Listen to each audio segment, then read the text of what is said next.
When opening the small drawer, Anna was incredulous to find a bundle of money. Fearing she might be discovered, she decided to hide the treasure in her pregnant belly, trusting that the volume would disguise her secret.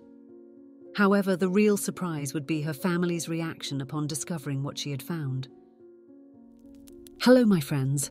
I am Linda, and this is the Linda's Stories channel. I hope you enjoy this story. In a small countryside town where the scent of jasmine lingered in the air and the cobblestone streets told ancient stories, lived a loving family. John, the father, was a man with calloused hands and an easy smile. Martha, the mother, had attentive eyes and a heart bigger than the world, and their 3 children. Lydia, the eldest, serious and studious. Peter, the middle child, always with a ball under his arm. And Anna, the youngest, with her curious eyes and braids swaying in the wind. John worked at the town's hardware store, but his true pleasure was hidden in the back of the house. There, in a small workshop smelling of wood and paint, he transformed. His hands, which during the day carried bags of cement and bricks, at night created small wonders, music boxes, wooden toys, miniature furniture. Ever since she was little, Anna was fascinated by that magical place. While Lydia preferred to stay in her room studying and Peter ran after the ball on the field, the youngest would sneak into the workshop as soon as her father got home from work. "Daddy, can I come in?" she would ask, her eyes sparkling with expectation. John would smile, that smile that lit up his entire face. "Of course, my little flower. Come here and help me." And there Anna would go, happy as can be, to sit on a stool beside her father. He would teach her the names of the tools, show her how to sand the wood along the grain, and let her choose the colours to paint the toys. Sometimes Martha, the mother, would furrow her brow at seeing her daughter with paint-stained hands or sawdust in her hair. "John, don't you think Anna should be playing with dolls or learning to cook with me?" John would laugh and hug his wife. "Oh, my dear Martha, let the girl be. She's learning important things here too." The years went by. Lydia went to law school, determined to become a great lawyer. Peter discovered that his passion for soccer could become a profession and started playing on the town's team. And Anna? Well, Anna continued splitting her time between her studies and her father's workshop. At school, she excelled in art classes and crafts. Her projects always had a special touch, a finish that made the other students ask, "How did you do that, Anna?" And she would proudly respond, "I learned it from my dad." When it was time to choose a profession, Anna surprised everyone. "I want to be an architect," she announced during dinner. Martha almost dropped the plate she was holding. "An architect? But darling, that's not..." "An amazing profession," John finished, winking at his daughter. "Of course it is. Our Anna will build beautiful houses, you'll see." And so it was. Anna graduated in architecture, always coming home on weekends, always finding time to sit with her dad in the old workshop. Now, they were learning together, researching new materials, discussing construction techniques. It was during a visit to her father's workplace that Anna met Roger, a young engineer who had just moved to the city. He had come to the materials store to buy some tools and was fascinated by the bright-eyed girl who knew so much about wood and paints. Their courtship was swift and intense. Soon, Anna and Roger were engaged, planning a life together. John and Martha were beaming with their youngest daughter's happiness. "Are you two going to live here in the city?" Martha asked, already dreaming of grandchildren running around the yard. Anna and Roger exchanged smiles. "Actually, Mum, we're thinking of opening our own architecture and engineering office in the capital." John felt a pang in his chest. His baby girl leaving? But he swallowed the lump in his throat and smiled. "It's a great idea, darling. You two are going to be very successful." The wedding was a beautiful celebration, with the whole town present. Lydia came from the capital, where she was already a renowned lawyer. Peter brought his girlfriend, a volleyball player he met during a championship. And Anna was radiant, dancing with Roger, her eyes sparkling with happiness. Before leaving for the honeymoon, Anna went to the workshop with her dad. "Promise you'll call me if you need anything, Dad." John hugged her tight. "Go live your life, my little flower. I'm fine here." The months flew by. Anna and Roger were busy with the new office but always called their parents. In one of those calls, Anna shared the news. "Mum, Dad, you are going to be grandparents." Joy filled the family home. Martha began knitting booties. John planned a special crib in his workshop. Lydia and Peter called to congratulate their sister. Anna's pregnancy was going well, but John began feeling tired. At first, he hid it from everyone, not wanting to worry the family. But Martha's keen eyes soon noticed. "John, you need to see a doctor," she insisted. Reluctantly, he went. The tests brought news no one wanted to hear. John was very ill indeed. Anna, already 6 months pregnant, hurried back to her hometown.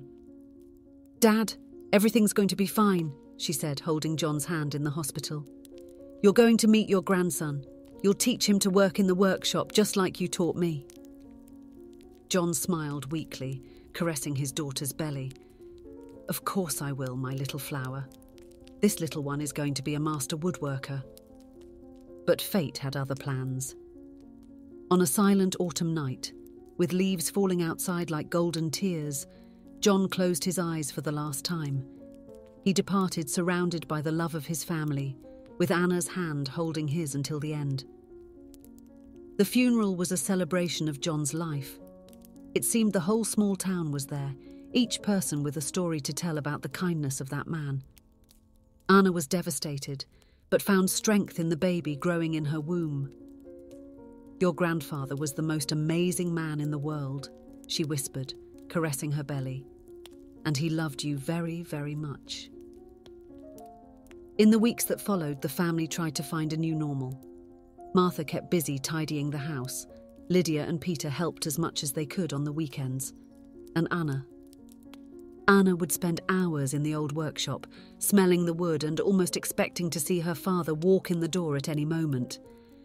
It was on one of those afternoons just a month before the baby was due that Anna made the discovery. She was organising her father's tools when she noticed something strange in the old desk, a drawer she had never seen before. With her heart pounding, Anna opened the drawer. Inside there was a yellowed envelope with her name written in her father's unmistakable handwriting. With trembling hands, she opened the letter and began to read. "My dear little flower, if you are reading this, it means I'm no longer there. I hope I lived long enough to see you become the incredible woman I always knew you would be. I hope I met my little grandson. But if I didn't, know that my love for you both is eternal. Anna, you brought so much joy to my life. All those hours we spent together in this workshop are my most precious treasures. Seeing your eyes light up when you learned something new, hearing your laughter when we did something silly together, it made me the happiest man in the world. I know your mother sometimes didn't understand why I let you stay here with me. She thought I was spoiling you, making you my favourite. But the truth, my little flower, is that you are all equally special to me. Lydia, with her determination, Peter with his free spirit, and you, Anna, with your curiosity and kindness. The difference is that you chose to spend this time with me. You wanted to learn, wanted to be here. And that, my daughter, made all the difference. That's why I want to leave you a gift. It's not much, but it's what I've managed to save over the years. In the false bottom of this drawer, yes, there's a false bottom, I'm proud of this little piece of carpentry, you'll find a savings book. It's for you, for the baby, for whatever you want. It's not because you are my favourite. It's because you dedicated your time to me, and time is the most precious asset we have in this life. Use that money wisely. Build something beautiful. Make memories with your family. And always remember, you are capable of creating wonders with your hands and your heart.